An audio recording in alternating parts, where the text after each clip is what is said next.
What is an FEIS? It is a final environmental impact statement. It is required by federal law. It must describe the project.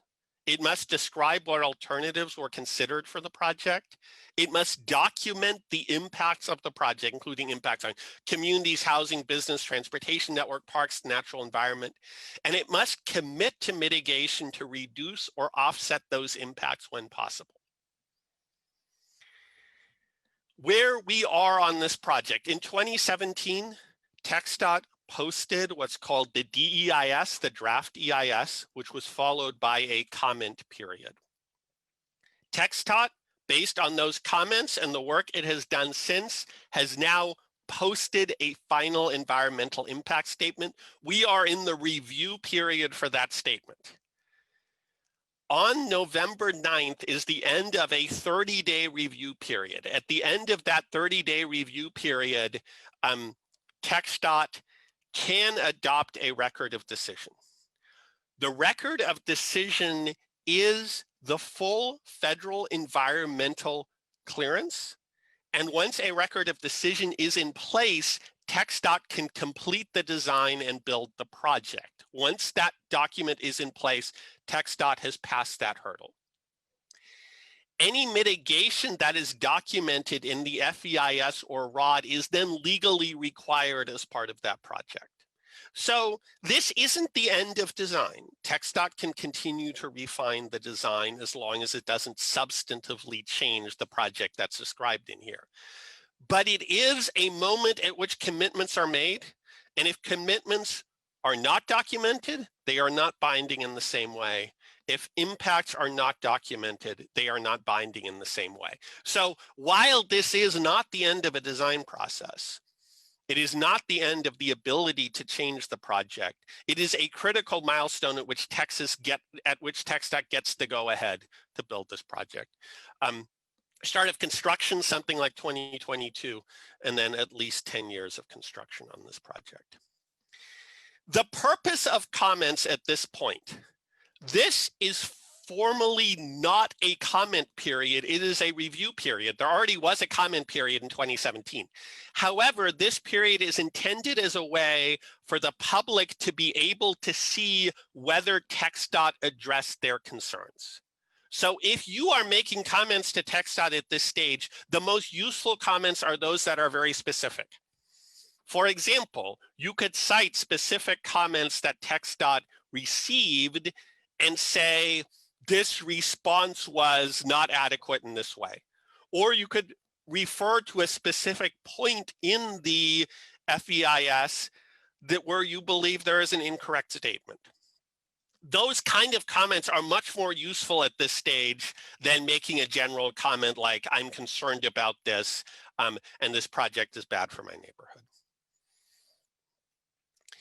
This is the official how to comment. Like I said, comments you make in this meeting don't go to TxDOT. Your comments, if you want to comment on this, need to go to TxDOT. All of this information on how to comment is provided in a handout that we're calling a user's guide to this FEIS with more information for you on how to comment. Our team has been reviewing this document. 30 days is not a long time, and I will note that both the city and the county have asked for an extension on that period. But we have been scurrying as much as possible to get as much out of this document as we can. And what we are doing now is we are going to give you some of our early notes on this, things we have spotted in here that we think are interesting based on the comments we have heard from the public. This is a work in progress. These are not complete notes. This is only a cursory high-level review. And these are not comments from the city or the county. These are simply notes that the technical team has taken as we've gone through this document. The FEIS is a lot like the DEIS. This is what we expected. This is fundamentally the same format of document. And critically, this does not reflect the recent city-county work, though there are some requests we made which TxDOT did address, but those were largely because those had already shown up in earlier comments.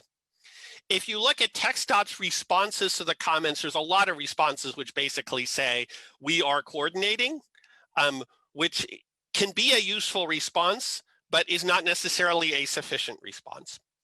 And we notice that there are some critical areas that have been resolved and some that have not been resolved. A major change in here. The DEIS said that all alternatives would cause disproportionate high and adverse impacts to minority and low-income populations. The FEIS says that is no longer the case and gives a list of things that TxDOT has done to offset those impacts. Property. Displacement numbers have not changed significantly in here. There's a slight reduction in the number of housing units, slight increase in the number of businesses. There is a commitment of $27 million to support affordable housing, including apparently the construction of new affordable housing in the neighborhoods impacted by this project. And there's also a commitment to enhanced relocation assistance, including professional counselors, supplemental financial assistance, and workshops. There is also a stated goal in here to replace 70% of the units in Clayton Homes within 1 mile. This project impacts 2 Houston Housing Authority projects, Clayton Homes and Kelly Village. And currently TxDOT is working with the Houston Housing Authority on replacing those units, but notably that commitment to 70% within 1 mile. Despite the loss of taxable properties, TxDOT says this project will have a positive economic effect.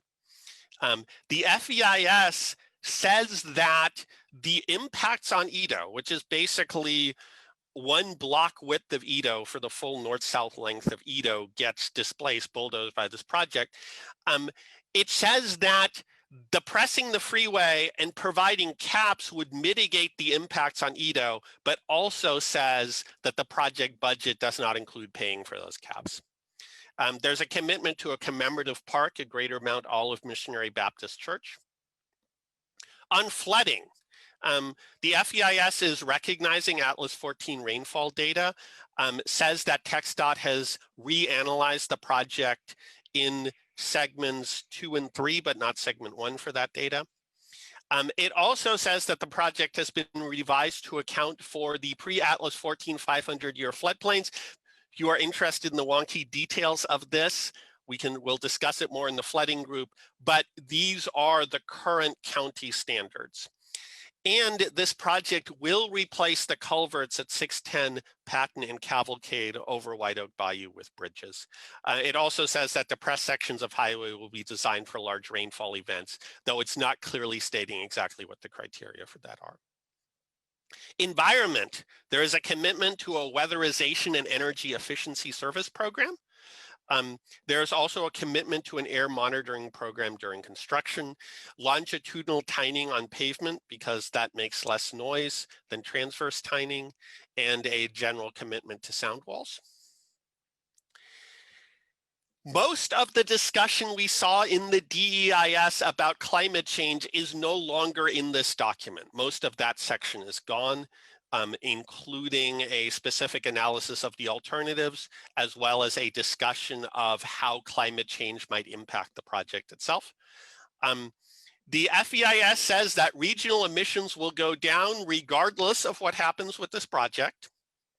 And also says that while there may be local increases in pollution, there is no way to analyze those increases, so they are not documented. The FEIS acknowledges visual impacts on Bayou Greenways. There's a whole appendix on visual impacts, but says that these are not designated parkland and does not propose any substantive mitigation for that. There is some mention of small improvements, but nothing major there. The FEIS does not include a traffic study for impacts on local streets. There is nothing in this document to document how changing on and off ramp locations, widening the highway, rebuilding these roads, rebuilding these frontage roads would change local traffic. There is a mention of a comprehensive traffic study and an interstate access justification report, but neither of those documents are provided. It says that changes in on and off ramps, like I mentioned earlier, that North Main ramp going away, would not likely affect existing traffic patterns in neighborhoods. Again, no analysis to back that up. And it has numbers on the reduction in crash frequency and severity, but no explanation of where those numbers come from. In the fact sheets that TxDOT has put out, notes significant travel time reductions. Those significant travel time reductions are the result of projecting very high travel times in opening year if this project isn't built. Like saying that if we don't build this project, it will take 103 minutes to get from the near north side to Midtown, which is a trip you can make in 16 minutes on light rail today. And it does not analyze trips on foot, on transit, or on bikes. The FEIS schematics are showing a 6-lane elevated I-10 express lane structure, which then connects in midair to an existing 2-lane elevated structure, which would involve 3 lanes of traffic merging down to 1. It's not clear how that was modeled for traffic. There is no commitment in here on how the managed lanes will be managed. On I-10, for example, carpool restrictions as well as tolls are used to make sure that the traffic in those managed lanes keeps flowing and that bus service remains reliable. This document says that the new managed lanes on 45 will not be tolled, but it doesn't make any commitment to how they would be managed or how the speed of those lanes would be maintained. In terms of connections, there is a proposal for separated bike lanes on frontage roads, but the schematics do not show that, and the text in different sections of the document do not match. The FEIS is proposing that feeder roads in segments 3 and 2, in other words, everything south of 610, will be designed to City of Houston standards, and that TxDOT is open to reconsidering the design and lane count of frontage roads, but that everything north of 610 in segment 1 would not be reconsidered and would be designed to standard TxDOT standards, and that the highway will be designed for a hike and bike path along Little White Oak and maybe Halls. It does not propose any new connection to mitigate the removal of the North Street overpass. It commits to a new bike lane to replace the bike lane that's currently on Polk, which would be demolished as part of this project, but states that the new southbound frontage road between the George R. Brown mitigates the impacts on vehicular traffic. There is no mention of the impacts on buses. It says that Rothwell will replace Nance as the connection from the warehouse district to Jensen, but Rothwell is shown as a one-way street versus Nance being a two-way street. And it also says that Runnels cannot be extended within the proposed right-of-way of the project, which would mean a current connection being lost.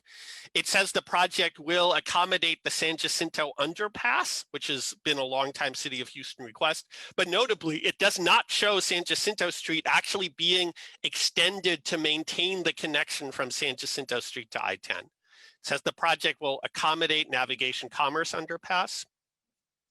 The FEIS states that segment 3 would not permanently affect bus service, even though there are over a dozen bus routes operating on ramps or streets that would be eliminated as a result of the project that is shown in the schematics. The FEIS says that this project will eliminate the exit driveway from the Wheeler Transit Center, which means buses would literally not be able to leave the transit center, but does not commit to replacing that driveway. And the FEIS proposes to replace the current inter-Katy HOV with ramps off of the managed lanes and does not consider whether removing a barrier separate HOV ramp and replacing it with striped ramps on managed lanes would impact transit service.